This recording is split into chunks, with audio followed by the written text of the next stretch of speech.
Vamos a entrar más en profundidad en este bloque, porque hasta ahora hemos hablado de las métricas, de cómo arrancamos y de cómo funcionan a nivel de números y a nivel de impactos y a nivel de repercusión nuestras acciones de referral, tanto a la gente que está en consideración como a la gente que ya ha comprado el producto.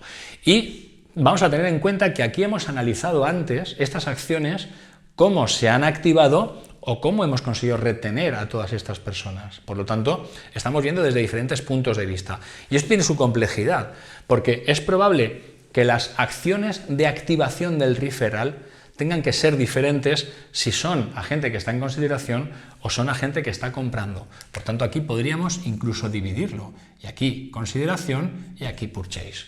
Lo mismo en las métricas de retención. Por tanto, cuando analizamos estas dos columnas, tenemos que darnos cuenta de que, por un lado, las retenciones que estamos haciendo del referral de la gente que está en consideración son de una manera y de la gente que está en purchase son de otra. Básicamente porque los que están en consideración no han comprado. Lo que quieren es conseguir esos objetivos para tener más producto gratis o más descuentos a la hora de comprar. Y el que ha comprado querrá otras cosas, querrá otros beneficios, querrá otras funcionalidades. Y por tanto, muy probablemente las acciones sean diferentes.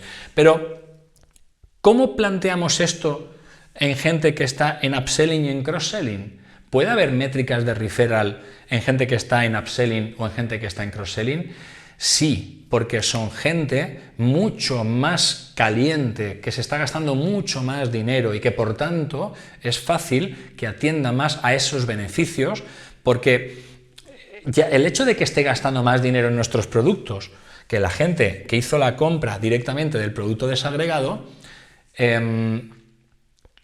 lógicamente va a ser más sensible a querer hacer más cosas con la marca. Está gastando más dinero aquí o está gastando más dinero aquí.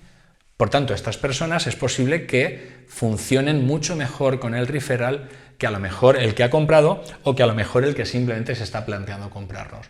De esta manera vemos que en esta estructura de consideración purchase deberíamos de añadir upselling o cross-selling, upselling, cross-selling, de forma que midamos las acciones de activación, las acciones de retención y todas las partes de cómo funciona el referral en cada una de las fases, desde la consideración hasta la venta de productos relacionados, que sería la mayor cesta media que podríamos conseguir, ¿de acuerdo?